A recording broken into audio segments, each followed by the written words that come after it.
Park niggas know me. Curtbone, little homie. All days, yeah. Been a road. You're here, Vlad, man. It's a pleasure, man, for you to stop in on us, man. Of course. And like I say, man, this is really special for me, man. Like I say, because a lot of people say things they gonna do, they don't do. Actually, one time you here, and man, we just happy to have you, man. Definitely, that's really a pleasure, man.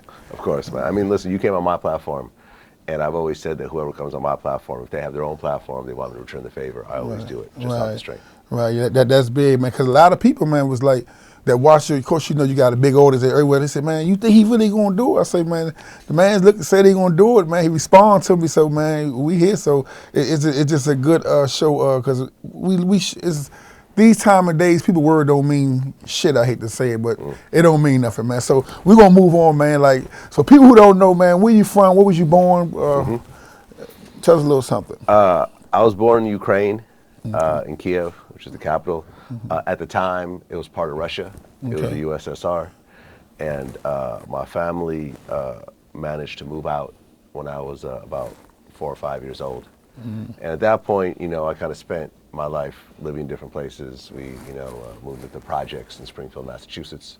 That's where we were at for a couple of years as my family was trying to get on their feet, because they didn't speak English. At all? No English? No, they came over here not knowing the language, not having any money, just some other relatives around that just was trying to help out. And, they managed to get on their feet a little bit. We moved to California. I grew up in the Bay Area. Okay. I went to school at UC Berkeley. I lived in Berkeley and Oakland for a while. And then, at one point in my life, I decided to kind of pursue music full time. Right. So in 2002, I moved to New York. Okay. And I stayed there for about 10 years. That's when I really sort of established. I went from being a DJ to doing documentaries to eventually Vlad TV. Right. Now I live in LA. Oh, okay. So shit, you went on the world tour. Yeah. So it ain't no trust fund baby stuff going on. Y'all came here in the grind. No English, poor. Yeah. Like I said, we lived in the projects for a few years. I didn't grow up in the projects, but that's where we first lived. Right, that's your mom and dad grew up at. That's where I was at the first couple of years. What that project look like versus a project in the United States? Well, this was in the United States. Oh, I'm thinking, this was Springfield, Massachusetts. Oh, okay. I'm thinking you're talking about. So those are those Springfield, sort of like a lower income area in Massachusetts. So we were there. I was young though. I was 4, 5, 6 years old. Right. So I don't remember very much. I just remember it was fucked up, and I'd get in a lot of fights. Right. Puerto Rican kids would beat me up. And, I remember that type of shit. Right. But other than that, man, they did manage to get on their feet and stabilize. And I grew up, pretty much middle class from about 3rd grade on. Oh, okay. Yeah. So you from Ukraine. So your nationality is it mixed Russia, Jew? I mean, it's Russian. I always consider myself Russian because at the time it was Russia. But now, if I was born there now, I'd be Ukrainian. Okay. You know what I mean? But at the time it was part of Russia. It's almost like, let's just say look at Alaska. Right. Let's just say you were born in Alaska, and then at one point America took over Alaska. Right. You consider yourself Alaskan at one point, but then you might consider yourself American later on because now it's part of, or Hawaiian. Like, what I mean? Hawaii took over, America took over Hawaii at one point, but before it was an independent island. Exactly. You see what I'm saying? Exactly. So it's kind of like that. Okay. Okay. And how you feel about the war going on right now with Russia and Ukraine? What you feel about that? Anybody you know? No, all my relatives are gone. I don't know anyone that really lives over there, but I think it's fucked up. I think that, they're trying to put it back the way it was. Like, because when I was born, it was part of the USSR. It was part of Russia. It became independent. And now, Putin wants to go back to how it was before. And I think it's fucked up. And, I don't think it's ultimately going to turn out good for the Ukraine just because they're, outnumbered, outmanned. They fighting though, man. They fighting. They fighting, yeah. You got to give it to them. They last a lot longer than most people thought. Right, but, I don't know how long this is going to go on because Russia's got more money, bigger army, that type of thing. Yeah, it's a hell of a fight they're in front of, man. Yeah. So you come to the East Coast, and then you become DJ Vlad. What made you wake up and say, man, I'm gonna be a DJ? How'd that happen? I mean, the hip hop thing has always really been part of my life as a kid. From about 5th grade when hip hop started being shown on television sets, started becoming more than just a New York thing, when breakdancing became more of a national phenomenon, when movies like Breakin' and Beat Street were coming out. I just kind of fell in love with hip hop at that point, became a breakdancer, and tried my my hand at the various parts of hip hop, whether it was graffiti or trying to rap, and and then you try to rap. Hold on. Now you try to rap. Everyone tried to rap at one point. I never really recorded anything. You know what I'm saying? Okay. Like everyone tried to rap. Okay, all right, okay. But I knew I wasn't good at that. But and at one point, like when I went to Berkeley around 19. I started really making beats and started really focusing on production. And I spent a few years doing that and really trying to get better at it, working with local rappers in Oakland and stuff like that. And but at one point I just realized I wasn't really going to be great at that, because when I looked at like the Dr. Dre's of the world, the DJ Premiers, they were just so much better than me. And then one day I started trying DJing, and it was like I got it. Like the first time I tried it. And I think from making beats all those years, it was sort of a natural kind of progression. And I was just really good at it when I first started. And then, I realized that if I wanted to really take it seriously, I'd have to move to New York. So I, packed up. By that time I was broke, packed up, lived on my friend's couch for a while, and just started doing the DJ Vlad thing in New York. And that started to really take off. I started to win like mixtape of the year and that type of accolades. And it was like, okay, now I started to feel like now I'm actually part of the hip hop movement. Like I actually have a role in it. Not a very big role, but the role of the mixtape. You came for the grassroots though. You came right through the whistle like that. That's crazy. So you said something earlier in your statement you just made, which was key, because like I say, the show is changing jewels, so I like to grab every jewel I can get. You said something about, I went and stopped because I didn't feel like I was going to be great. And a lot of people still push on because they passionate, even though they don't see greatness. What was in you to make you say, man, I love this shit, but it ain't going to take me to the moon, and you can just stop like that? What was that in you to do that? I mean, number one, I wasn't making any money in it.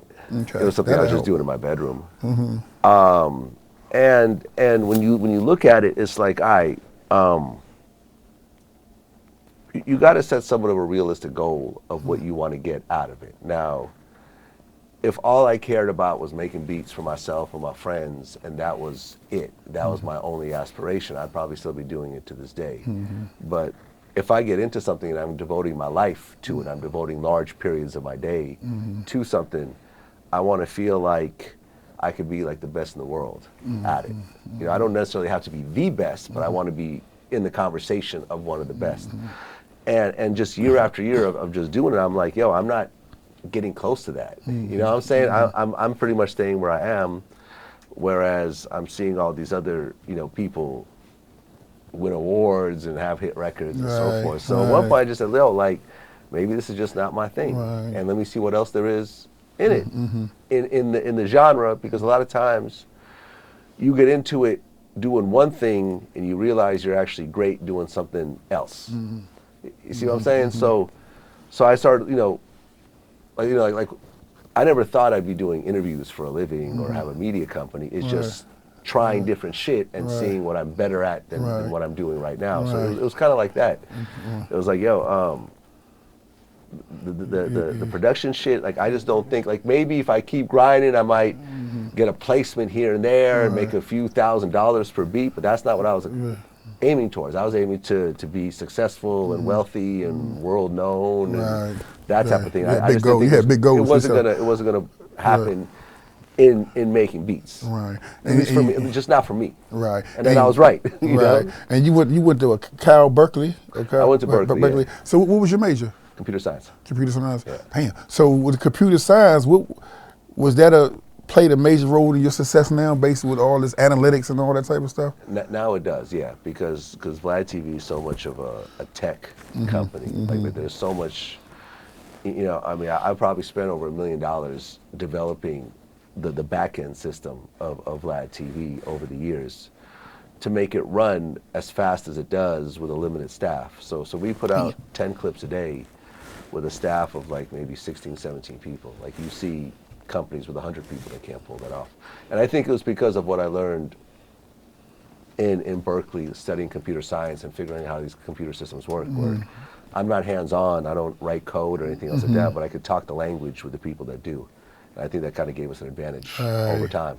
Damn, what's the name? So, and and I know a lot of people they don't like to blow their own horn, man. But I got to ask you, man, when was the day when you was doing Vlad T when you just woke up and say, man, I'm the baddest motherfucker in the game, man? Because everybody got to say that what they doing. So what day was that, man? Where was you, man? And what that day look like?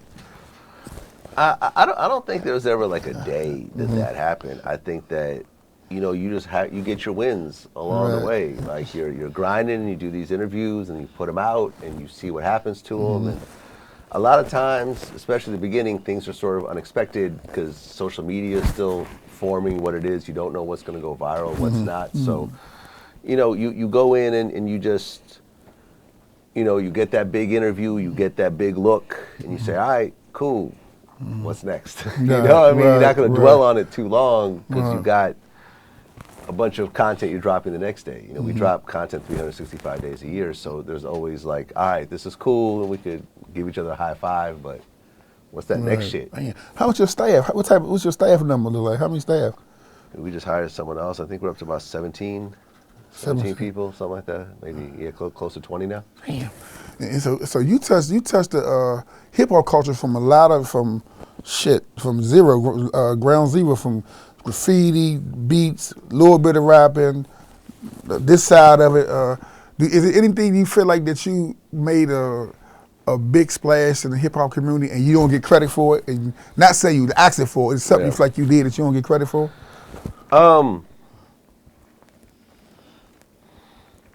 You know, I mean, listen, I won my awards in the mixtape. You know, I got my mixtape of the year award and mashup of the year award. So I feel like I was recognized in that regard when I was doing that full time. You know, if you look at the numbers, the number of views like that hip hop YouTube channels get, we're always at the top of that list, and we never get nominated for anything. We get overlooked for a lot of the promo runs for the big artists. The labels don't really rock with us. Like a lot of the PR companies don't like us, and so forth. So that part of the recognition I don't think is really there. But at the end of the day, you can't. You have to understand that a lot of times that's like you know, almost like a good old boys network, like people who like each other and just, you know, fuck with each other and nominate each other. So you got to look at the audience and you have to look at the revenue as a business and say, hey, you know, I got to be happy with that because if I keep trying to chase this, I'm going to frustrate myself. Do you get any motivation from that, knowing that, or the money just only drive you? Do you get any motivation from that? I mean, really, the money's cool, but the money's been there for a while. It's not like we just started making money in 2022. Right, that's right. But talk that shit, Vlad. Let them know you been getting that bag. Okay, man. But the audience is really like, yo, like, when you drop that interview and millions of people are watching it, and especially for me, like the biggest thrill is like, I mean, look, like if I get a 50 Cent interview, I know that 10 million people will watch it. That's easy. Like that's just a given. But when you get like you know, interview with like, for example, like a Terrence Gangster Williams, who's like Birdman's brother, like, and 5 million people watch that, and most people never even heard of him because he was doing Life plus 20 years. You know, he just got out. And it's like this sort of figure that maybe people heard of once or twice, but he's not by no means an A-list celebrity, you know, that's known by everybody. To drop that and to have 5 million people tune in is like, yo, like that to me is like an accomplishment. Because it's like we've introduced this new person that no one's really heard of, and the story is so compelling, and we've managed to put it together and present it in such a way that millions of people have tuned in, and now that person could then use that visibility to go and do their own interviews, put out their own projects, do their own movies, you know, go on tours or walkthroughs, or really build a business off that is dope. You know, like Mob James was an example of that. Like he was part of Suge Knight's you know, street security, I guess you would call it. You know, his first interview, I think, got like 10 million views. That turned into a whole podcasting career for him. You know, the Gangster Chronicles, which is now on iHeart, and so forth, came from that interview where we introduced him to the world and rolled it out a certain type of way to a bunch of people that they didn't know who he was at the time. Right, yeah, damn, that's powerful. Crazy, the guy you just said, Birdman, bro, it's funny you say that because I've been trying to have a crash course and look at a couple of your interviews and actually seen them, you know, on your joint, and had me interested to follow his story. So that definitely got some relevance to it. But this, since we brought him up, what you think about? Because I see he getting a lot. I'm seeing a lot of people make the opinion about. I guess, and I don't want to misspeak, but I guess some type of way. I guess he put his body on somebody that was dead. Yeah. And they was able to free him from prison. So I'm saying your audience, they on the 50-yard line or everything. What was your perspective on that? I mean, look, when I die, if you guys want to put a bunch of murders on me, right. you know, if my friends and family want to say that I killed a bunch of people, whether I did it or not, in order to get free, I don't have a problem with that. But everyone has their own point of view when it comes to certain street rules. You know, for him to say, okay, you know, my two friends killed all these people and I'm going to cooperate and allow these cases to be closed, which could in turn, you know, free me from my life sentence. I could understand that. And I think that, you know, from the point of view, like as we sit here in our air-conditioned room, you know, about to jump in our new car to go eat at a restaurant of our choice and then go home and have sex with a woman, you know, at night, to tell someone who has been in a cell for 20 years, surrounded by men in dirty, nasty conditions, you know, worried every day that they might get stabbed or, you know, attacked or whatever else, to tell that man how he should handle his life and his freedom, I think is a little bit unfair from my point of view. But then again, everyone has their own set of rules, and they live by those rules. You know, I know Birdman had a problem with that, and you know, me and Birdman had a conversation before the interview came out, and that's how he feels, and his brother Gangster feels a different type of way, and I'm sort of in the middle in terms of the person who sort of rolled it all out. And my opinion doesn't so much matter because it's not really about me. It's not my story. Right. That's a tricky one. And I've been another guy I watched the other day, man, Mav Harper. Oh man, I've been peeping him on his own show, but I got a chance to see his personality on your show. Like he'll a throwback guy. He like them the type of guys I be liking to see. Them type of stories and that type of confidence and know what the hell you talking about and standing behind it. But like I say, I've been crash course. I've been Vlad in the whole last 2 weeks. You know what I'm saying, man? In the car, man. What's the day? So yeah, you doing your thing, man. And it's something I picked up from listening to you now. You got a little joint you do when people answer certain questions or you get certain responses, you'll say, oh, okay. And then you'll go like, what the fuck, what that mean, right? Because it's almost like you thinking so. You say that, oh, okay. What you mean with that, Vlad? What's going on when you hit that bang, that joint? Well, I mean, at the end of the day, we're here to entertain the audience. Right. Like this right here is entertainment that's being done in real time.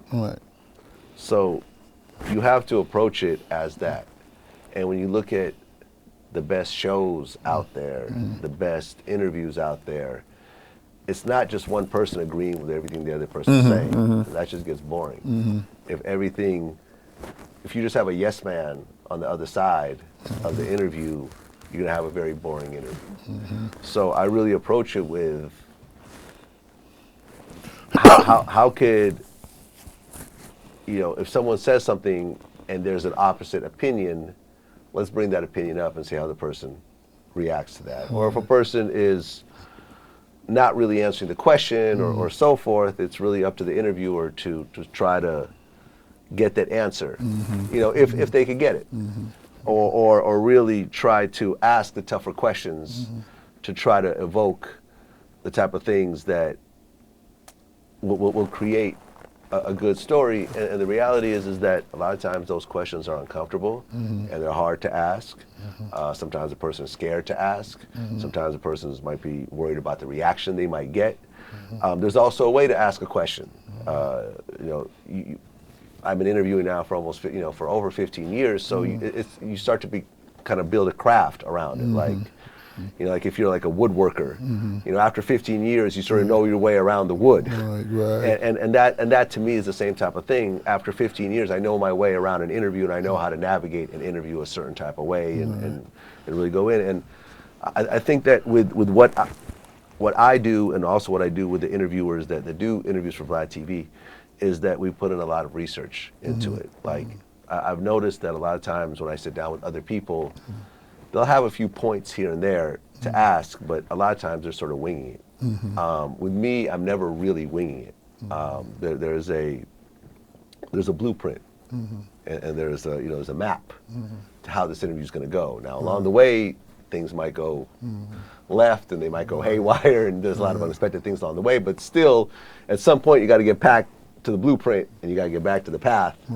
And you want to tell the story, because at the end of the day, I try to tell a story in these interviews, not just a person that's just going to ramble for 20 minutes about a bunch of tangents, and the listener walks away with not knowing what exactly they just heard. And with you being around that long and having that king ability to let me say, estimate bullshit or overhypeness or underhypeness, like when you run into a situation when you say that this guy really just, he freestyle, he just fabricating all this stuff. When do the part of the interview you say, well, I'm gonna keep pressing it because the shit sound interesting for my viewers, or you might say, I'm gonna back out of it and go another direction? You just play it by ear? How you do that?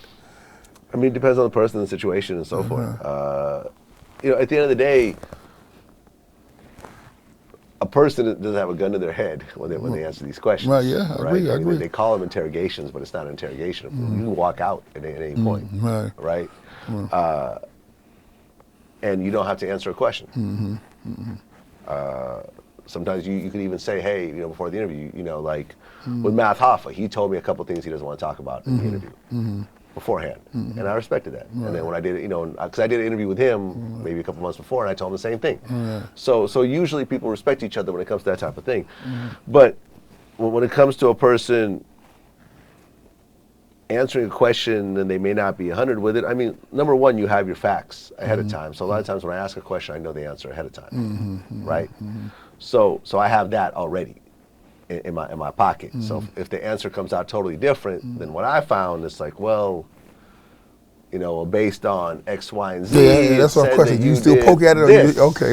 You know, like I want to interview Keefy D. He wrote a book about the whole Tupac shooting incident, and then when we started to do the interview, he didn't want to answer certain questions or slide around them. But I'm like, well, in the book you said, and I would start quoting from the book. So at that point, what can you really say? You can either say, well, I didn't say that, or someone else wrote it. But if it's your book and it's got your name on it, then you got to stand behind it. Right. And a lot of times, really just comes down to the research of it all. Like you do, you know, I have, you know, like my assistant will come up with the bulk of the research, but then I'll go in and start looking at other interviews. I'll start going back to what I remember, you know, because I'm 49 years old. I've been in the hip hop shit since there was hip hop. So I have an encyclopedic history of the genre already that I could pull from. And, you know, sometimes it's even talking to people who might know that person ahead of time. Like, you know, like I'm friends with John Sally, who's a regular on my show. So sometimes we'll interview people he's played with. He's been on the same team with him or so forth. So I might be able to call him and say, hey, tell me about this situation, or bring up some things that maybe other people might not know about. So at the end of the day, you come in prepared. And if you're prepared, you can create a good story out of it. Right, okay, yeah. So you kind of like, you ain't freestyle. You doing your leg work. You ain't just running up in there. Right. But it be sometime, like I've seen the show. I forgot the show what it was. Queen Flip. I seen it. FBI agent was on there. Okay. And I'm hearing this guy. Now this the FBI agent. This supposed to be the top of. We got all the information. And I'm hearing him quoting stuff that was blatantly was wrong for some DC activities. So I'm like, damn, when do a dude even know he got accurate information? You know what I'm saying? Cause I'm looking at this and I'm like, is this for real? So it's like, that's why I was just curious to know that, you know, that perspective on that, man. But let me change gears a little bit. Have you ever had any runs or stunt with any hard drug use, or just any, you know? Me? Yeah, yourself. Have I used hard drugs? Yeah. And I ain't did no research to know that. No. I'll ask the question. I mean, I've tried ecstasy. Okay. A couple of times. Right. Wasn't really my thing. Okay. You know, I've tried acid once. I've tried mushrooms. I mean, through college and a few years afterwards, I was, I tried mushrooms, maybe about a dozen times. But that's pretty much where it stops. I mean, I'm a weed smoker. I smoke weed every day. It's not really hard drugs, but it is drugs. I never tried cocaine. One of my close friends overdosed and died off cocaine at 23. So going to that funeral made me say, this is not something I want to mess with. Right. I've never tried heroin. I've never tried meth. Right. And every time I see any movie and they show a scene somebody taking ecstasy, they always making me acting real sexual. Or is that a feeling you get that it make it a sexual drug like that, or that's just Hollywood? I remember even with my ex, we both took ecstasy and tried to have sex, and both of us were like, but maybe that was the old ecstasy. Maybe the new Molly is something different.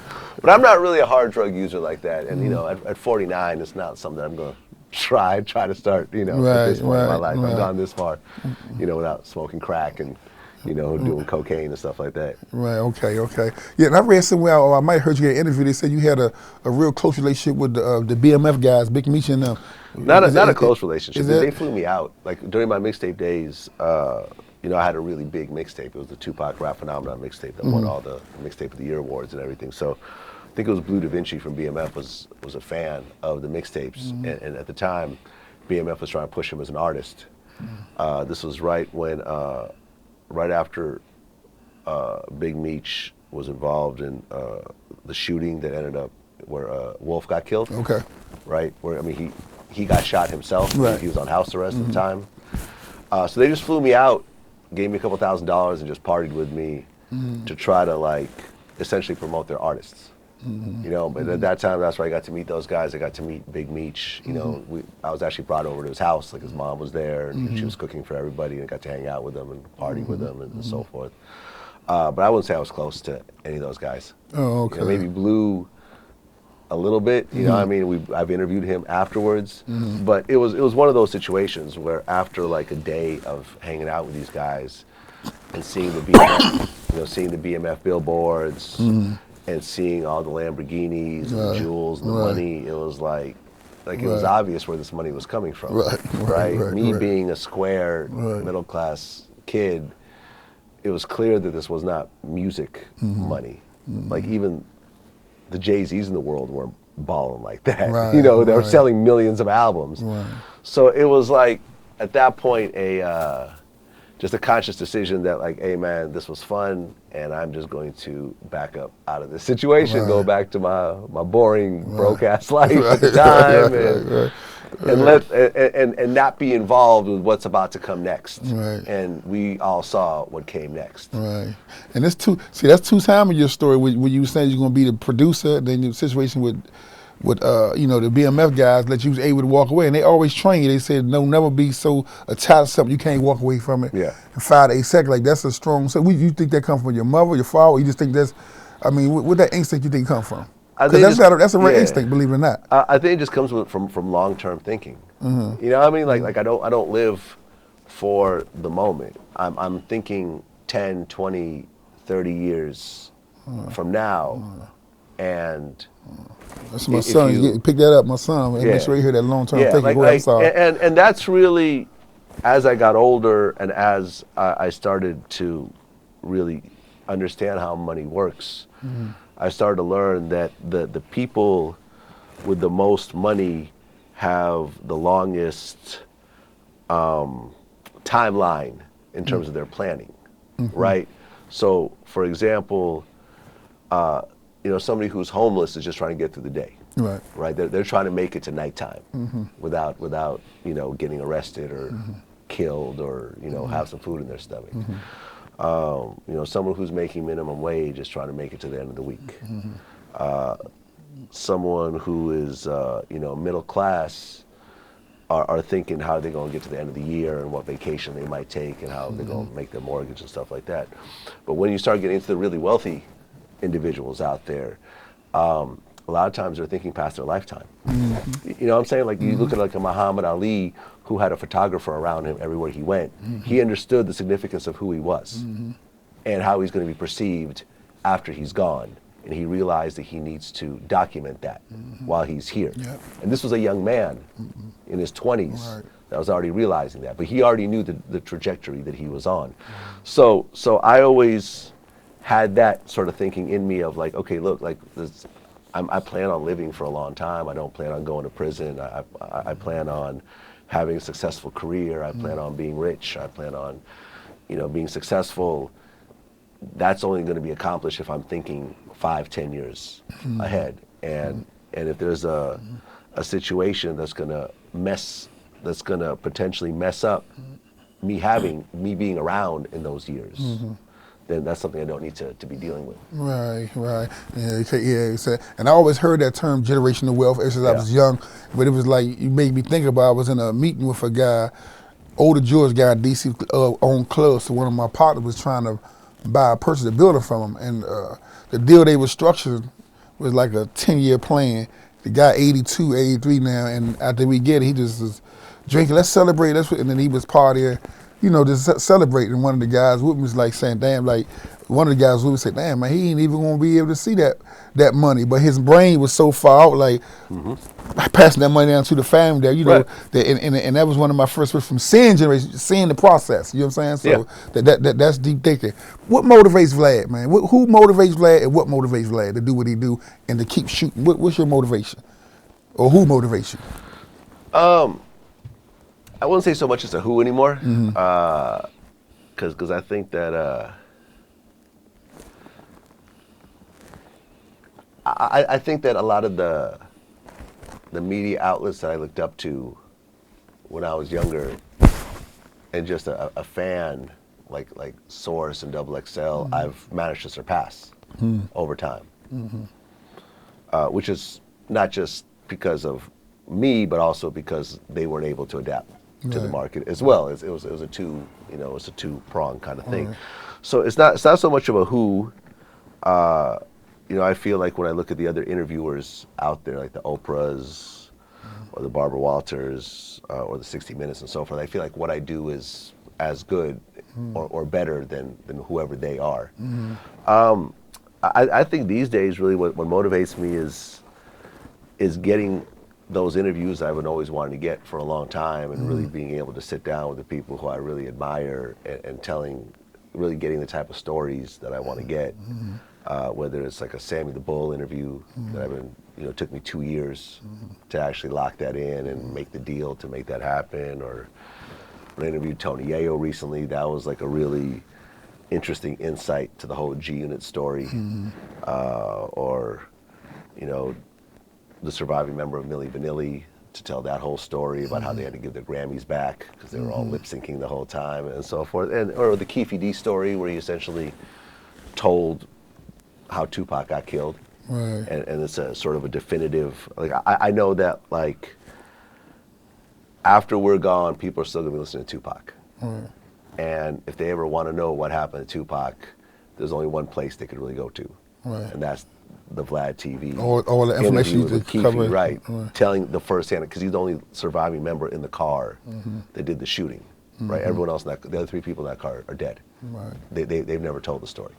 So it's that type of shit where it's like, yo, this is like historical, and I know that when I put this together, years from now, people are going to keep watching it, and it's going to be used in schools, and people are going to be writing their master's thesis on it, and so forth. Like that to me is the thrill.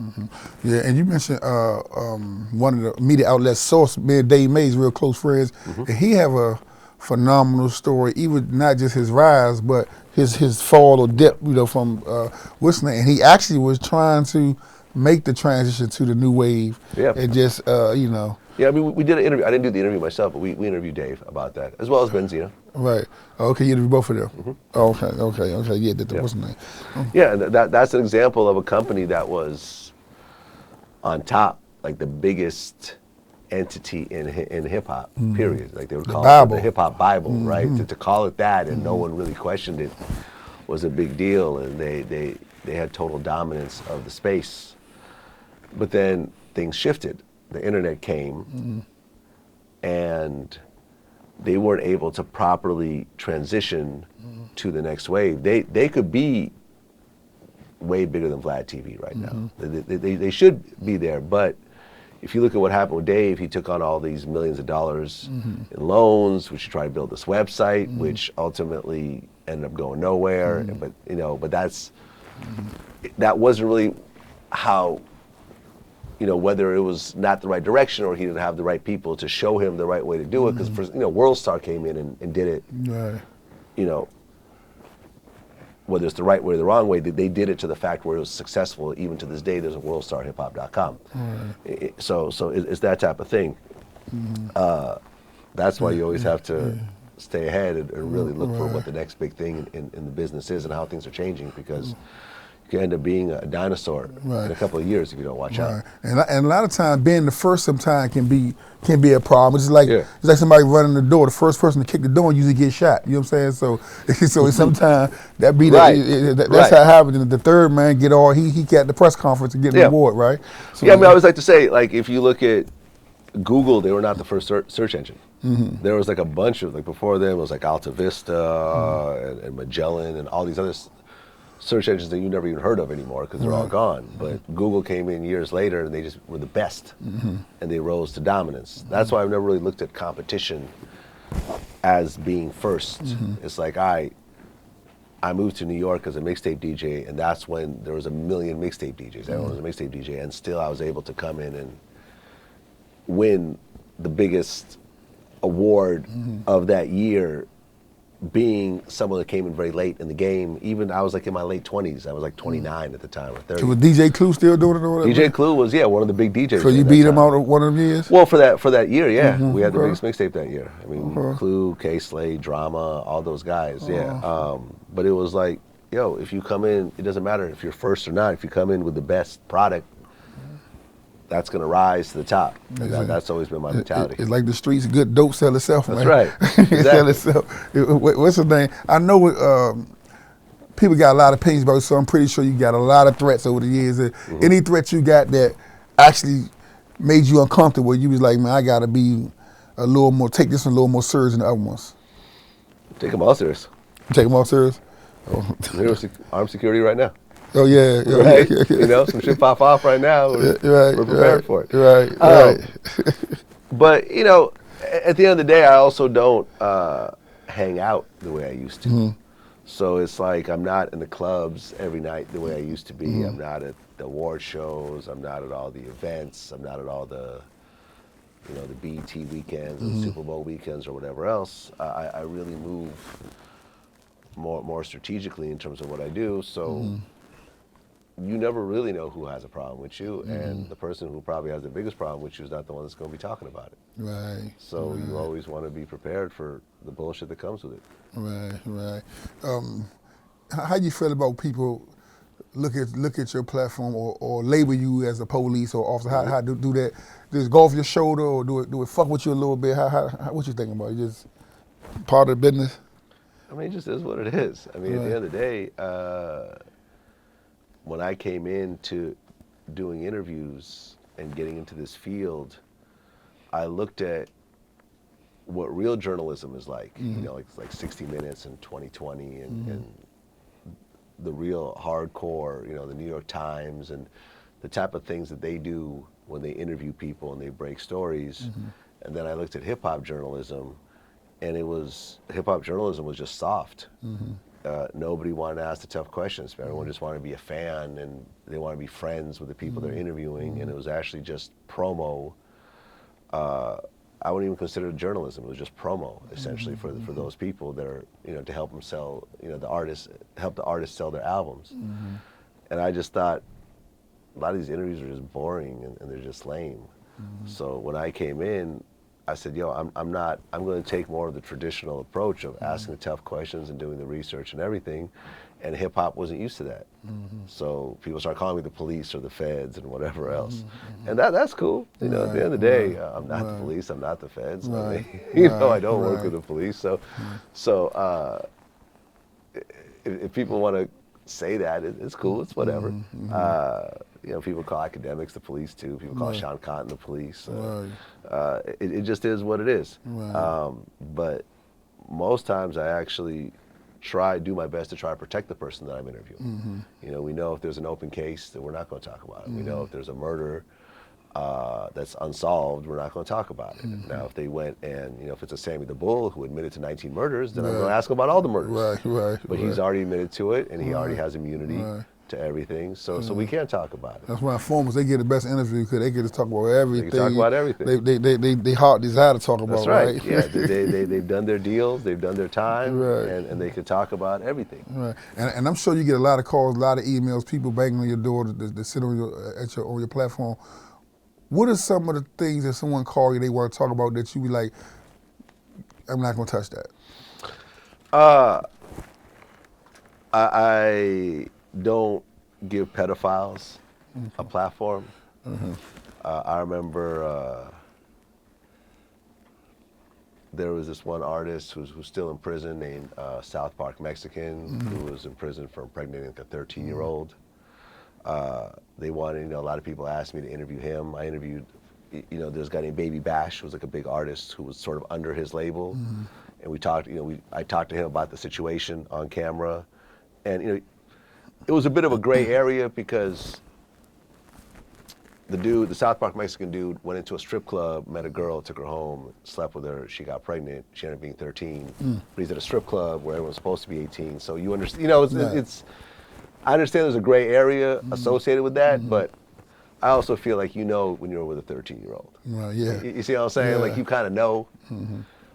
So that to me is one of the lines that I do, where it's like, if you're a pedophile, you're a convicted pedophile, I don't want you on my platform. What's your perspective on R. Kelly situation? I think he's a pedophile. But I've always thought he was a pedophile. When that tape came out and it was circulating, and everyone got to see what that tape was, it was clear that number one, that's R. Kelly, and number two, that looks like an underage girl. It looked like an underage girl, right? And it went to court, and he beat the case because the girl took the stand and said it wasn't her. But the girl just also filed for bankruptcy when he went to prison. So, you know, it is what it is. But yeah, I think R. Kelly is a pedophile. I mean, he got Aaliyah pregnant. That came out in his new trial when she was like 15. And I think he's a fucked up individual. I think he is where he's supposed to be right now, doing 30 years in prison and away from young kids. Okay. In the black community, I had the term with your name come up, culture vulture. How do you feel about that term? Do you think that's a bad assessment of you, a fair assessment? What do you think of that? I think when I hear that, I think of like words like honky. You know what I mean? Like being a white person in a black art form, you're going to get the racial slurs and so forth. You know, whether it's culture vulture or honky or white boy, or however you want to do it, I sort of equate it as sort of the same thing. So when I hear it, it's like, all right, whatever. At the end of the day, I have a catalog of 15 years of footage with people's life stories that no one else has, you know, put in the work to get. Like when Kevin Samuels died, and you know, he's making front page news, and you know, he's being honored at the BET Awards and everything else like that. He only has one interview where he told his life story, and that was on Vlad TV. When he talked about how he grew up, his relationship with his mother, his father, his first marriage, how things started to develop for him, and ultimately where he was at that point of his life, which was maybe about a year before he passed. Nobody else has that. John Witherspoon has never told his life story anywhere else but Vlad TV. Mo 3, who got killed, never got a chance to tell a story anywhere but Vlad TV. FPG Duck, who got killed.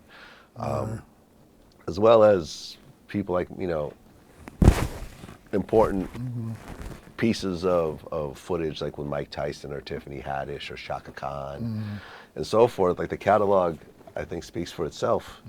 I don't think anyone in hip hop has a catalog as extensive as ours. I just don't think that anyone's put out as much work consistently year after year as we have. So if you want to call me a culture vulture, that's fine. But if you look at what I've contributed to the culture, I don't think anyone can really argue what I've contributed. I think it's very significant. Yeah, it's funny, 'cause like I said, I did your platform.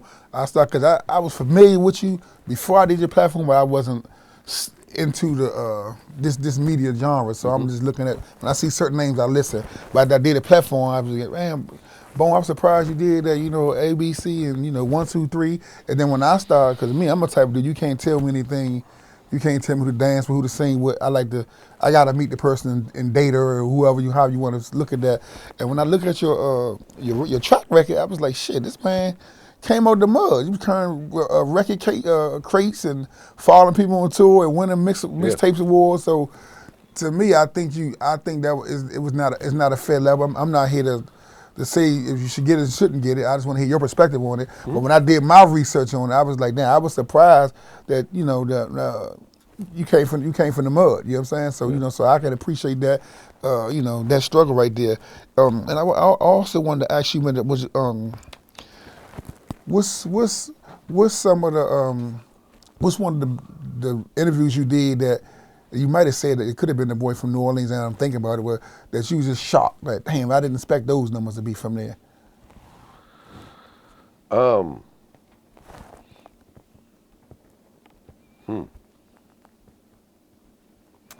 mean, a lot of times you're shocked. A lot of times you don't know what's about to happen.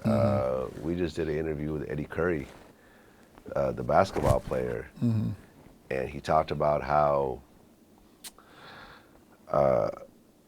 he had this sort of, how would you call it? He had like a medical condition with his heart, being a big man. He's like a 7-footer. I remember that too. And he had a condition, and the team he was playing for, Chicago, I think it was the Bulls, were concerned that he was going to essentially die on the court, right? Because there was other players with a similar condition who ended up, like, I guess, having heart attacks and dying right there on the court. So they were concerned about that, especially someone who was getting paid tens of millions of dollars. So they wanted him to take this DNA test, and they said that whether he passed or failed, they would guarantee him $500,000 a year, no, $400,000 a year for 20 years. No, for 50 years. Even if he failed? Even if he failed, he's guaranteed $400,000 a year for 50 years, which is like $20 million, guaranteed. And he turned them down because when he met with his agent, they basically said that if you take this test, this will set a precedence for a lot of black players, because I guess this is something that's a little bit more prevalent in the black community, and this is going to affect the NBA as a whole. So he decided not to do it and basically give away this guaranteed $20 million. And ultimately he made more than that, but at the time you don't know what's going to happen. You're talking about being set for life.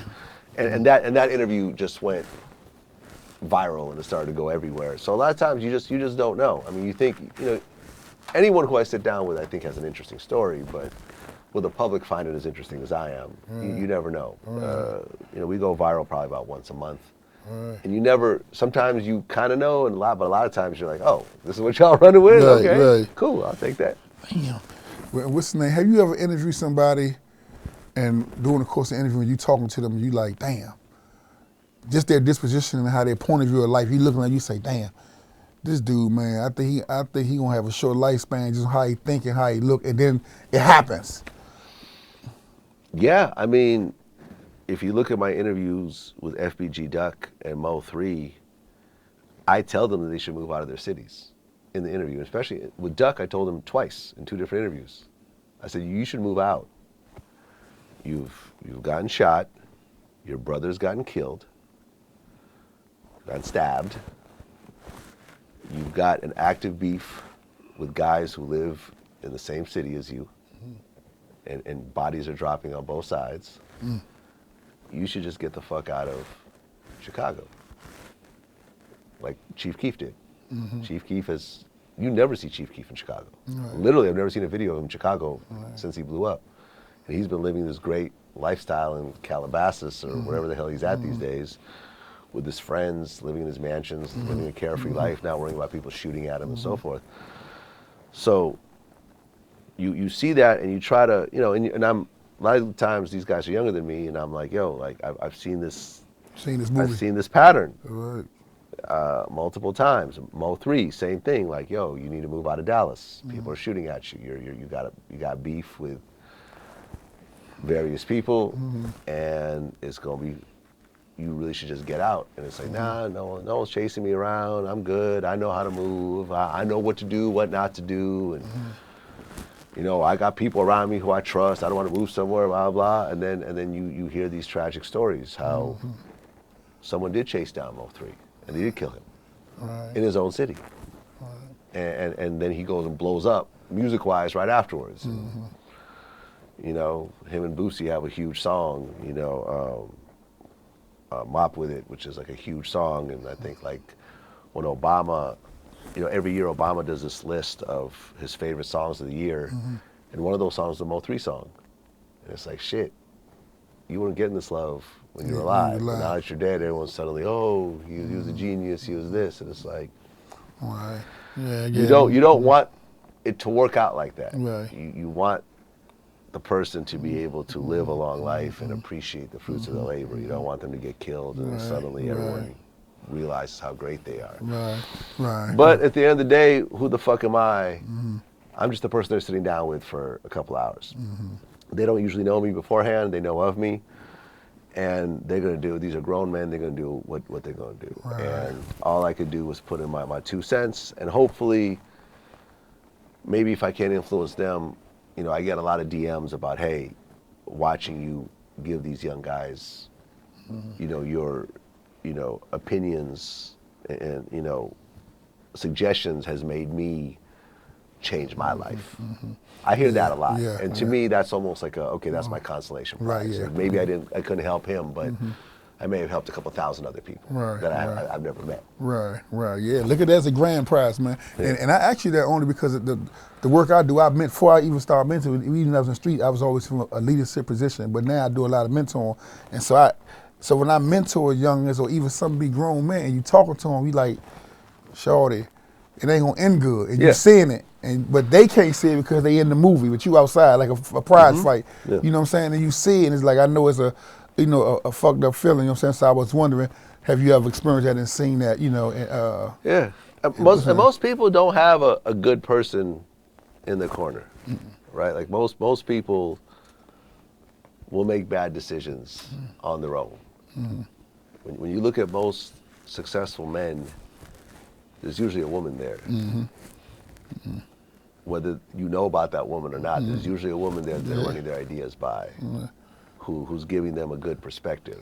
When you're just out there by yourself and you're surrounded by a bunch of yes men or yes women, and they're all agreeing with all the dumb shit you're saying and enabling you to keep going, and they're too scared that they might get fired, they disagree with you, you're ultimately going to make bad decisions in the long term. And a lot of times when these kids, when they get a lot of money and fame so quickly early on, they feel like they're the smartest person in the room.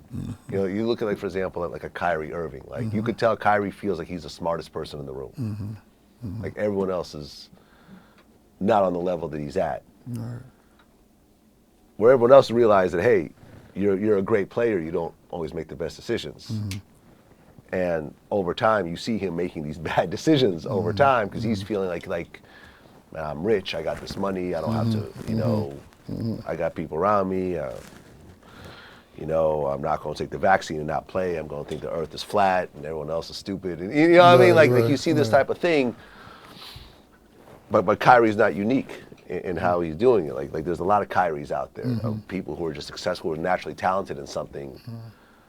But that doesn't mean they're necessarily intelligent, they're just really skilled in that one particular thing, right? They still don't have the wisdom and the understanding to make these other decisions, but they go in and they're making all the decisions. In the process, a lot of times you end up stumbling. Right. And the concept you came with Vlad TV with, you're actually not on camera. Right. Was that purposely done because you seen you had a long-term vision on not being on the camera, or were you a little camera gun shy at that time you started the process? I mean, combination of a few things. Originally, it's because I couldn't afford a cameraman, so I'm holding the camera.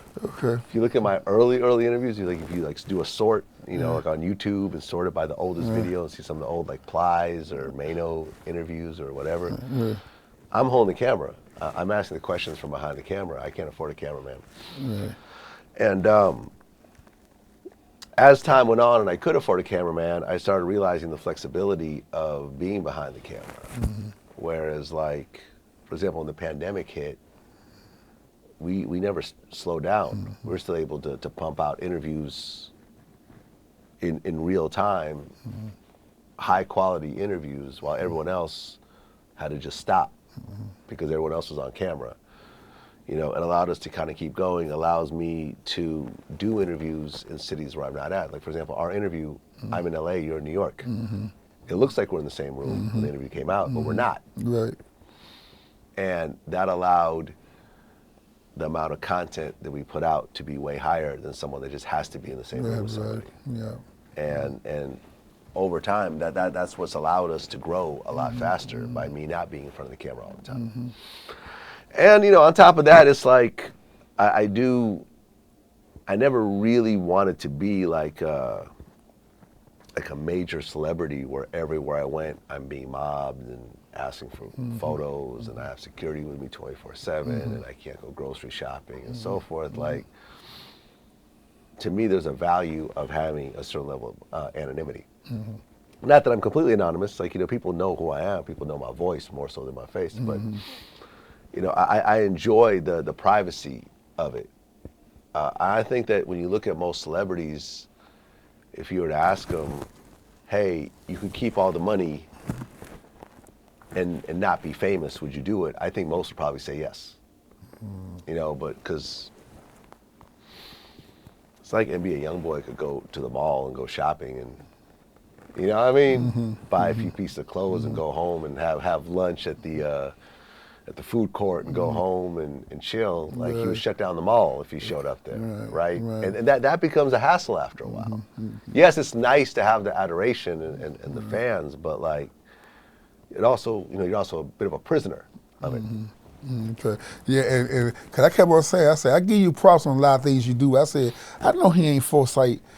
That was that keen to say, if I stay behind this camera. When I look at it now, I say, man, this man can make up money while he on a cruise. He could just, you can be everywhere around the world. I say, I know he wasn't that sharp to see it that long term down the road like that. So it was a combination. It's a combination, man. And I've been in front of the camera. It's like I've always been behind the camera. I mean, there's interviews like with Lil Baby that he was like, I'm only going to do it if you're on camera. So it's like, all right, do the interview. But who that, Lil Baby? Lil Baby. Lil Baby. Baby, yeah, from Chicago.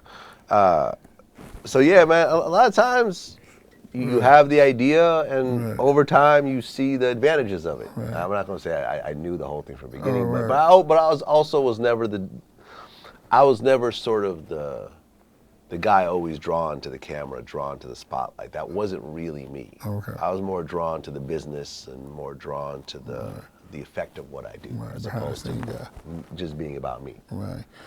And I heard you recently make a comment that you and Boosie, the Michael Jordan and Scottie Pippen, the internet or podcast, why do you think that chemistry works so well? I don't know. It just does, right? About 15 million people tune in every time. Every time? Every time.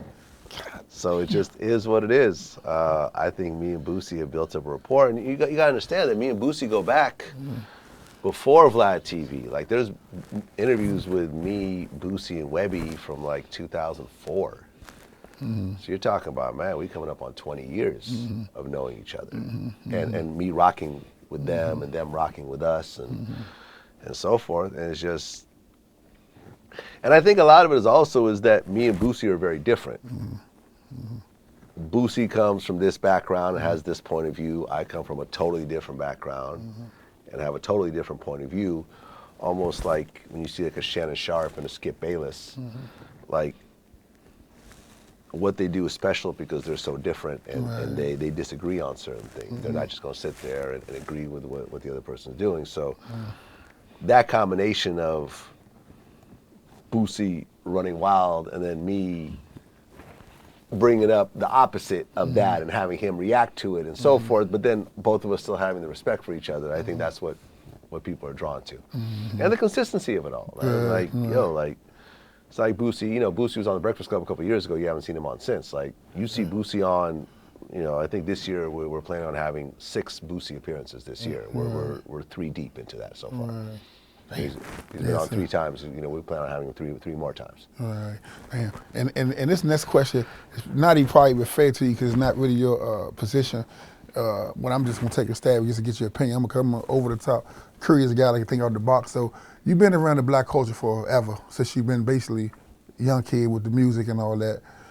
From the outside looking and not being a black man, and I know you hear a lot about we want to move our culture, we want to come together and be strong as a people. What's some things from the outside, not being a black man, you can look in and say, man, if I can whisper this to them, if they do 1 or 2 things, it can help their movement as a people in the culture, what they trying to do, what would that be? I don't think there's anything really, what I would say is unique to the black community. More so, I see things on an economic level. Okay. So, you know, I've been in relationships with women who grew up in the projects, whose mom had been on disability their whole lives, or whose mothers have been addicted to drugs and so forth. And you see the type of, you know, like I mentioned earlier in the interview, of the thinking of the longer term thinking. That's a great example. Of approaching things with a long term mindset. You know, to me,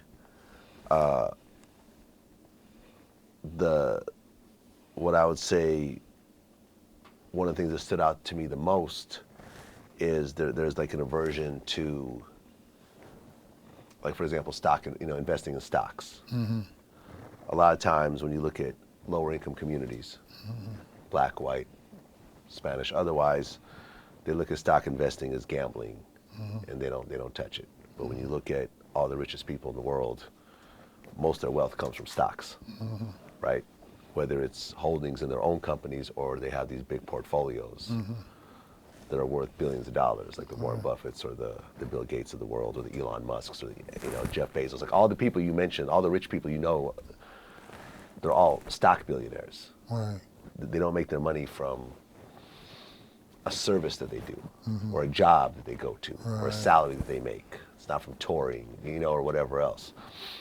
So if I were to say one thing to help the lower income communities, I think that you have to learn how to use your money to make money, and also to try to get out of a mindset of trying to flip, and I went through, and I used to be very poor myself, and I remember going through this where, like, you build up a certain bag, a certain pile of money, and then you try to do something risky with it and try to flip it, and most times you end up with zero.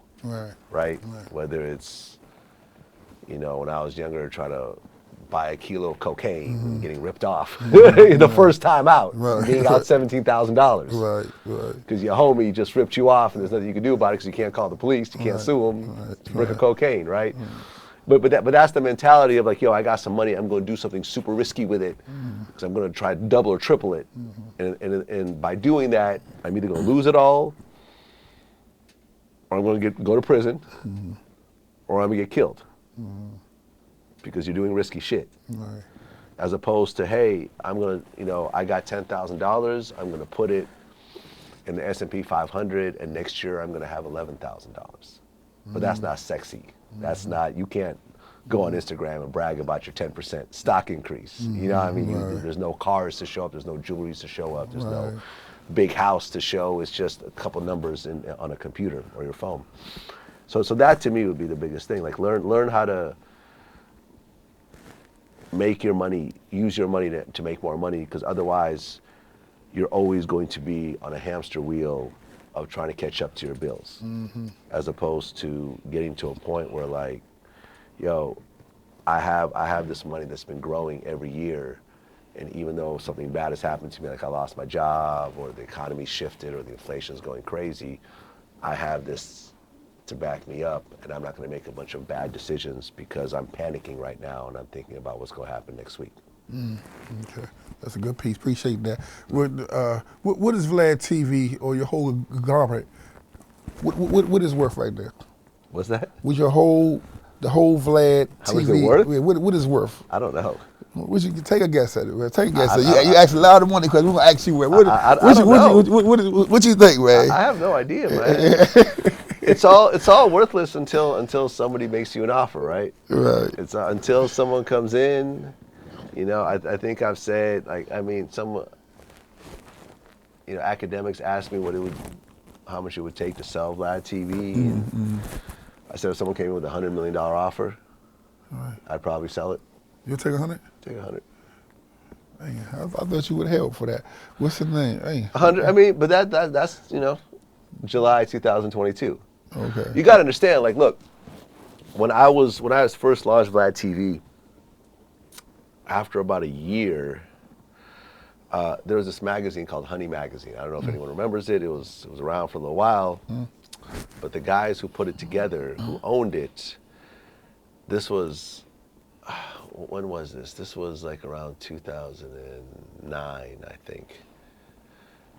They had all this like venture capital money and all these people that whatever, and they wanted to buy Vlad TV, and they gave me an offer. We essentially negotiated an offer of $850,000, and they gave me, I think, like a $30,000 down payment to essentially secure the deal, and then we started on the paperwork and so forth. As it so happens, they ran into a bunch of financial problems, and they weren't able to come up with the rest of the money. So the deal fell through. And at the time, $850,000 was a huge amount of money. It was more money than I'd ever seen before. Like, it was like everything. With $850,000, I was gonna buy a house, I was gonna buy a car, I was gonna, I was gonna have it made. And in retrospect, that would have been the worst decision of my entire life, to have sold the company for so little. $850,000 is an amount of money that has zero effect on my life in 2020. Like, if you put an extra $850,000 in my account, I wouldn't do anything with it. I wouldn't touch it.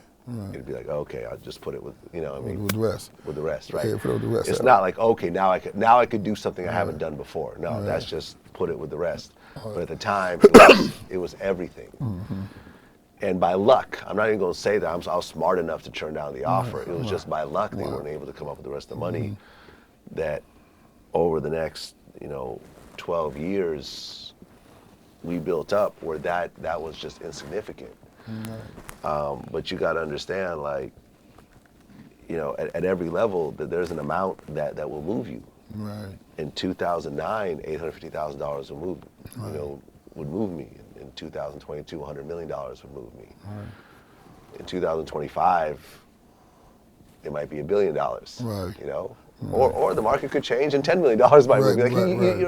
You never really know. But I look at it as, well, if I had a certain amount of money where I for sure could completely maintain my lifestyle and don't have to worry about anything else for the rest of my life, with the number of years that I could estimate that I have left, then it becomes a conversation. Right. And you see these guys these days, Irv Gotti sold his catalog, I think, for $100 million. Timberland and Swizz Beatz, a lot of these guys have chipped, when someone comes in with a big check, and they're sitting on this asset, a lot of times you'll take that $50, $100 million It depends check. on where you at in your life at that time. Where hey, look, it's probably worth more or whatever, but in my lifetime, what I get every year won't add up to that. So there's a better business decision to take that. Right, okay. And what's your opinion about the metaverse and cryptocurrency and all that? You think that's a I don't touch crypto. I've always not so much been against it, but I've always looked at it as it's unstable. It's unstable and it's extremely risky, right? And a lot of people looked at it as an investment, but to me, I almost look at crypto as the same way as I look at gold in a certain regard, where you have something that just sits there, and for it to be worth more, someone has to be willing to pay more than what the last guy paid for, right?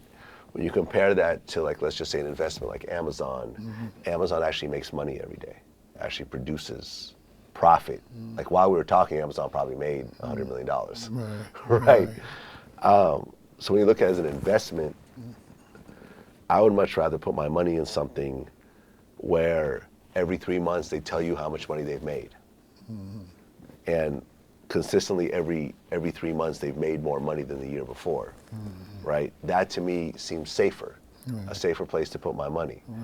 Whereas with Bitcoin or Ethereum or whatever other, Dogecoin or whatever else, it's completely based on someone just willing to pay more and it's not generating anything. So in terms of where I put my money, I just never put it into that because I felt like that's just way riskier. And now when you see things dropping 70% and so forth, it's not really a surprise to me. But I mean, in terms of the metaverse, I think that's all work in progress as well. I know people are buying properties next to Snoop's house for like $100,000 and everything. Maybe that'll turn into something later on. Maybe it won't. NFTs were the biggest thing. I interviewed the group that bought some of the most expensive NFTs ever. Like the Doge NFT, like the dog, they bought it for like $10 million or something like that. That ended up crashing along with the rest of the, the cryptocurrency world. So not to say that it's over time is not going to be a good or a bad thing.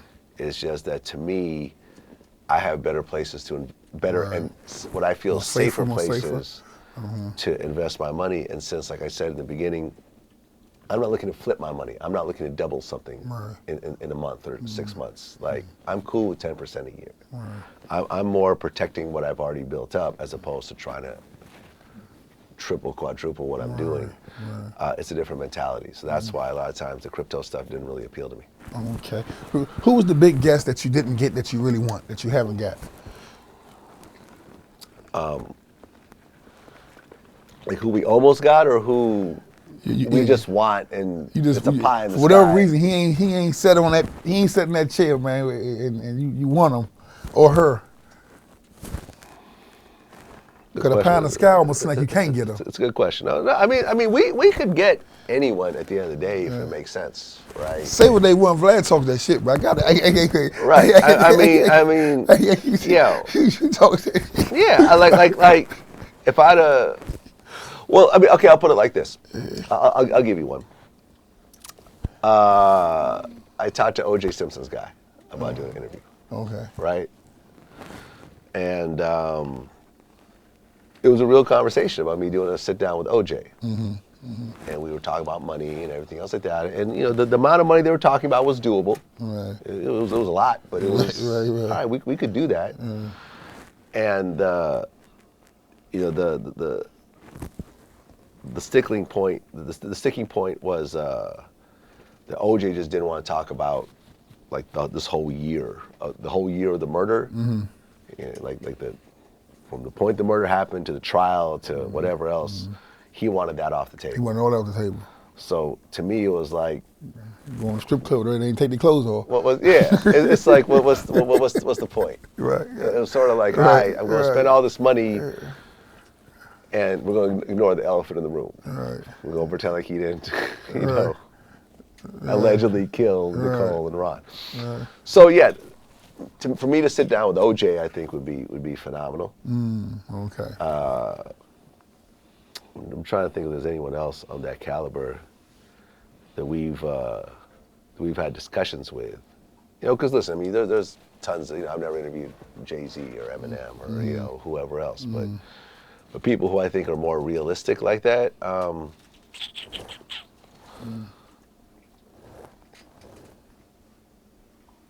I don't know, man. I don't know. I mean, we were supposed to interview Antonio Brown, like right after he did that whole walkout, and that ended up being a train wreck. He ended up like trying to change the terms right before the interview. And when we didn't agree to it, he like essentially hung up the phone and didn't show up, like that type of fuck shit. There's that type of thing. But at the end of the day,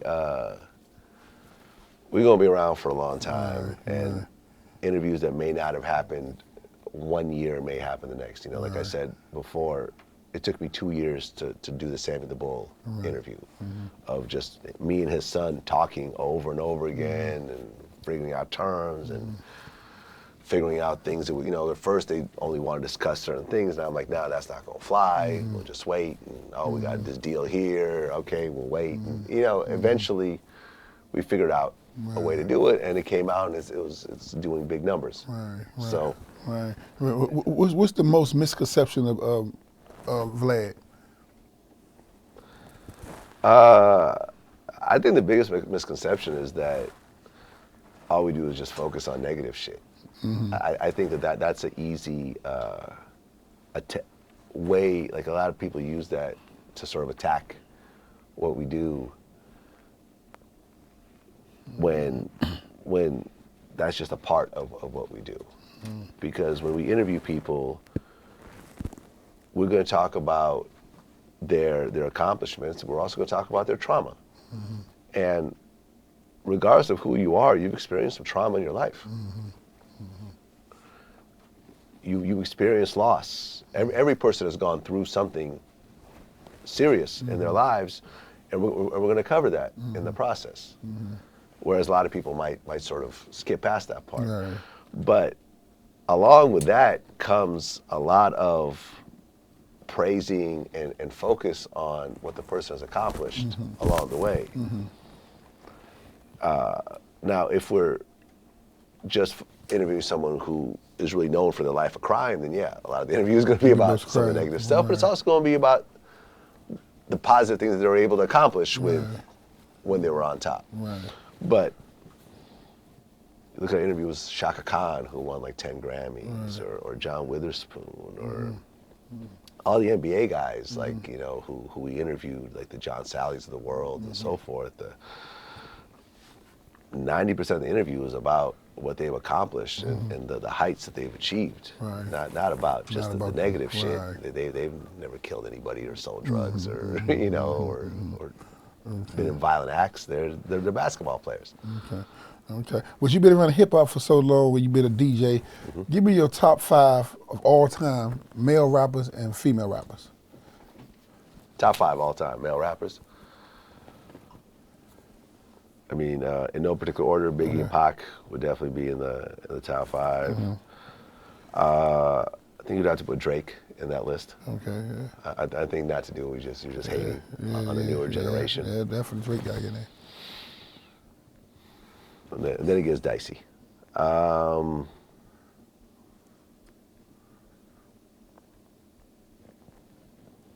mean, if I had to pick my top 5, it's mine, right? So I put Be Real from Cypress Hill. Okay.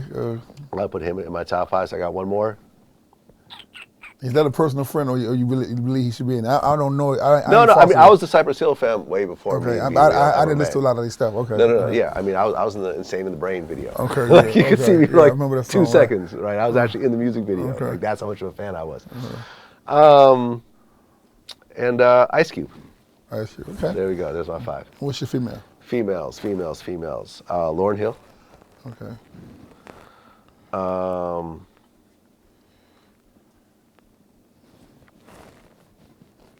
This is a tough one because I don't listen to a lot of female rap. Okay. Just to keep it 100. Okay. I think Lil' Kim would be in that list. Okay.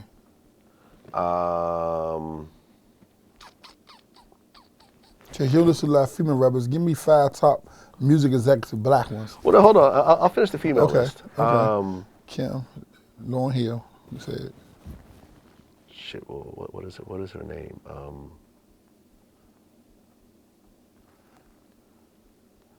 Nicki don't get there? I mean, Nicki's a skilled rapper, but I wouldn't put her in my favorite list, just in terms of what I like. Right. Okay. I got you. Not to take away from the skill level. Yeah. I got you.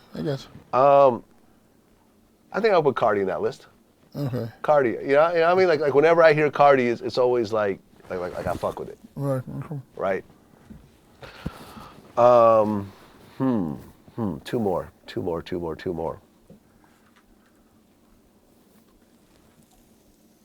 Like, I don't want to pull out my phone and cheat. Like I'm trying to just go off memory right now. Man, you won all the mixtape awards. Yeah, man. right. I should know this. I should know this.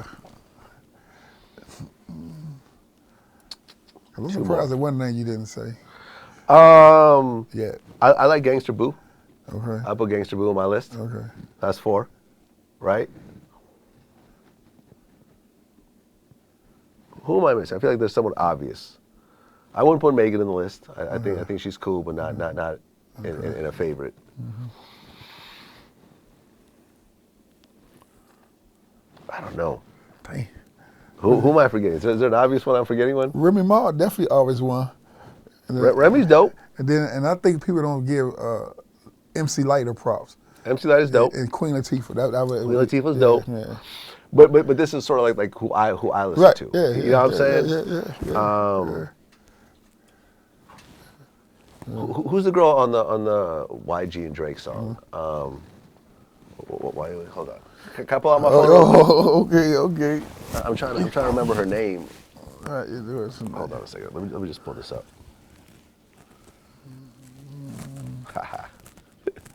It's funny, but Birdman just texted me while we're talking. He still messed up. You put it. You interview his brother, huh? Yeah, no, he actually says. He said keep up the great work. Oh, okay. That made my day. Mm-hmm. Kamaya. There we go. Kamaya. Okay. Is a rapper out of the Bay Area. I just couldn't remember her name. I'm sorry, Kamaya. I'm sorry. She's dope. Okay. Kamaya is my number 5. Okay. How many people you think that went on your show, soon they left your show, they dramatically enhanced their company or their business? And would you name some, or would you just give me a number? I mean, TK Kirkland always tells me that. Okay. I can't personally guarantee it, but whenever we talk on or off camera, he's always telling me how happy he is to be part of like being a regular guest and how it's enhanced. You know, he said that he looks at me as like his Johnny Cochran. Sorry, not Johnny Carson. Okay. Sorry, Johnny Carson.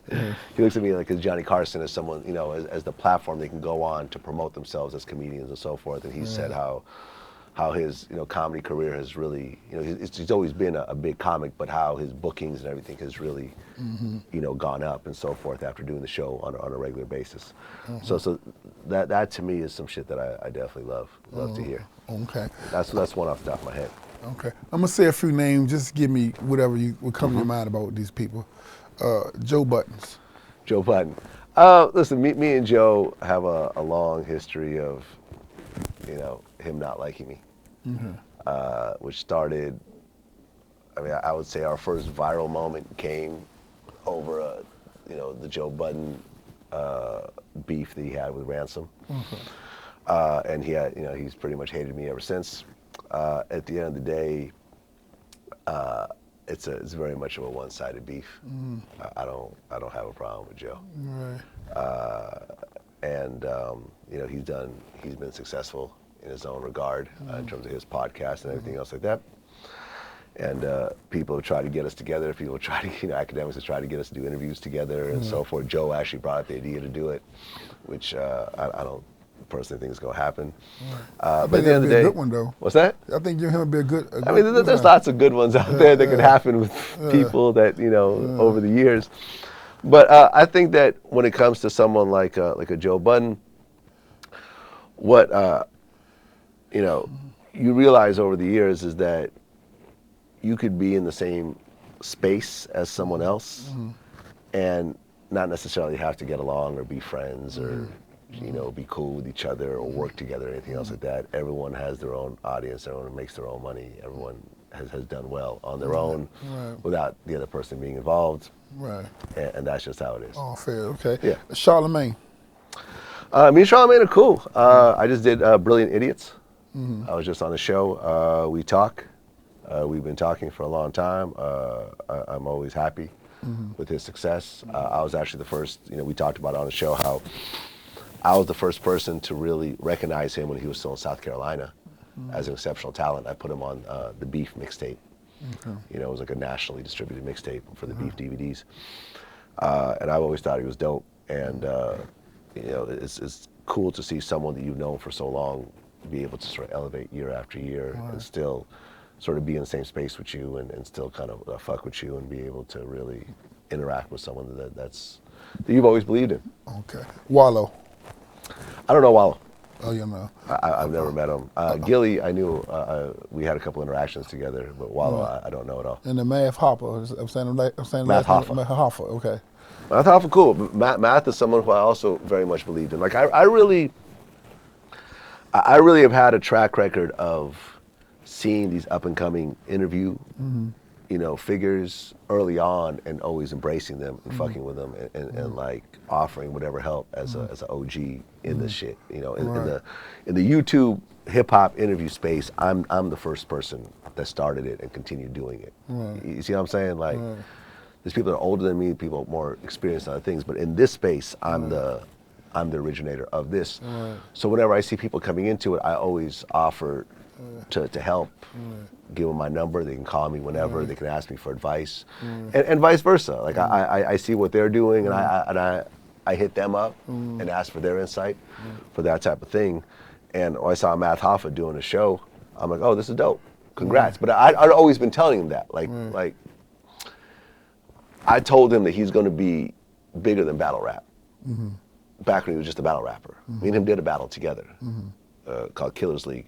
And I always told him that he's going to be bigger than battle rap when he finally is able to get his emotions under control.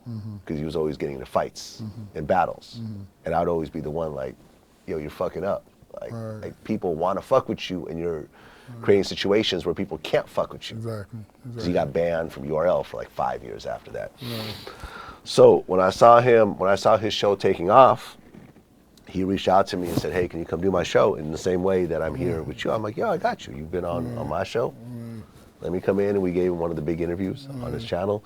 And he went on to interview 21 Savage and Fat Joe and, all these different dope artists. And he's doing well with it. And then we brought him back on Vlad TV again. And the ball keeps rolling. Right, yeah, because I like him. I'm hard to impress. I like a lot about him. Yeah, I think he's made for it. I don't know if you know this person now. I'm just your opinion about him. Harvey Weinstein. I never met him. You know, what's your opinion about the stories you heard about? I mean, seems like he's in prison for a reason. Seems like he was kind of rapey. He was out there raping. And, that shit catches up with you. Right. I don't know. I've never met him. Okay. I have no interactions with him. I mean, but he's on the movie side. Okay. I'm on the music side, more so. Okay. All right, man. Before you go, man, give us we spoke about some stocks, man. Give us a stock that we know you ain't got no inside trade information, but give us a stock you think that we should jump out there on, man, that ain't gonna bust our head too wide open. I think that anyone who has not invested in stocks before, that doesn't have years of experience, that the best thing to do that's consistently been proven decade after decade, 100 plus years, is to put your money in the S&P 500. If I was, and it's not advice, this is if I was in a situation of someone, what I would do with my money. I would put the money into the S&P 500. You could buy that in one stock called SPY is essentially gives you a piece of the top 500 biggest companies in America, right? So when they say the stock market's going up or down, they're talking about the S&P 500. They're not talking about a specific stock. They're talking about the top 500 stocks, right? So when you look at the top 500 stocks at any given time, most of the companies you heard of are in that.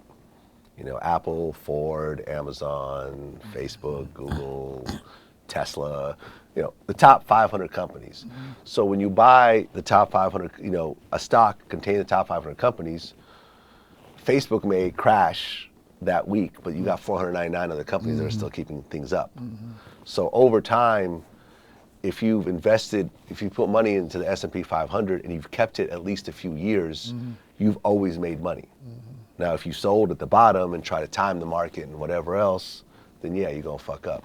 But like, for example, my 401k, all my money in my 401k is in the S&P 500. All of it, like literally every penny in my 401k, my retirement money is all in the S&P 500. And every month, the S&P 500 has dividends, right, which is the profit from the companies. And then I have it set up where it just automatically reinvests. So whatever money is made off the dividends just buys more S&P 500 Put it right stock, back in there. And it becomes a kind of a snowball after effect. It's called compounded interest, right? So if you keep that up for long enough, by the time you're getting ready to retire, you should be sitting on enough money where you don't have to go work at Walmart to try to make, or try to depend on Social Security, which isn't going to cut it. And this is why we call this a change in jewels, because you're giving out a real jewel that my people can take and run with, man. Yeah. So we know about Vlad TV. Any handles, anything you want to promote? We know you'll need no help promoting, but anything you want to shoot out for we close it out?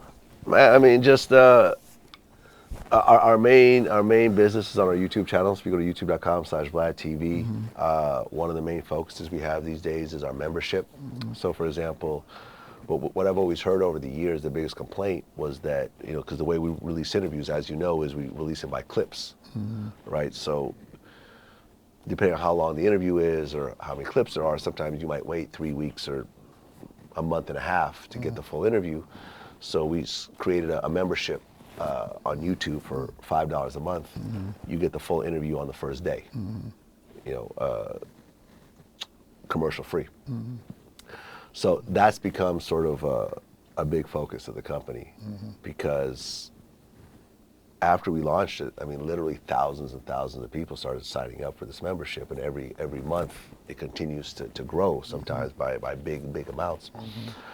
And it is dope, because with so much free content out there in the world, that someone actually spends their hard-earned money to get something that they would eventually get for free a month later anyways, but they like it so much they're willing to spend the money to watch it, is really like flattering. Right. And on top of that, it really creates a different type of business, because you're not worried about the views or the advertising, because advertising is cyclical. It's always the first quarter is always the lowest, the fourth quarter is always the highest. So you have to take that into account. But when you have a membership, and every month thousands of people are paying, and they continue to pay month after month. This is why you have the Netflixes of the world, and the Disney Pluses, and the Hulus, and so forth. It's based on that type of business model. And now that I've gotten into it, the membership's been up for maybe a year and 3 months. It's like, oh, okay, like this is really like the future of it all. This is really how you build a powerful, stable business, because you could actually see the stability month after month. So if you're a Vlad TV fan and you want to get the shit early, like Boosie, there's a 3-hour Boosie interview that's not going to be, the full interview won't be out for a month and a half, but all the members are watching it right now. Right, and you're not lying, because the few little people that follow me, when you drop my pieces, they was calling me saying, I like what you said. I said, how you hit it? That part ain't out yet. They say, no, I went on board the membership. I wanted to hear it. So that's real. That's the real thing, man. Exactly. Yeah, that's good, man. Well, in closing, man, I appreciate you, man. Again, like I say, man, I like to have fun and talk trash a little bit, but I really appreciate you staying on your word and honor, because people say shit all the time, man. You know what I'm saying? And so that really meant a lot, man. And when closing, I like to leave my guests with a jewel, man, and the jewel for the day would be like I can't tell you who to like, who to love, who to hate, you know what I'm saying, but always try to come to your own conclusion about when you make an opinion about a situation or a person, you know what I'm saying? Like I'm saying, all the information I got on this man was all downhill stuff, you know what I'm saying? So it's like I had to meet him and date him for myself, man. I'm saying I ain't his lawyer, he don't need me to sell him nothing. You always see the type of business he doing. I'm just saying from my perspective, man, that be your own person, come up with your own ideas, man, and keep on moving. And again, remember, your word is everything, man.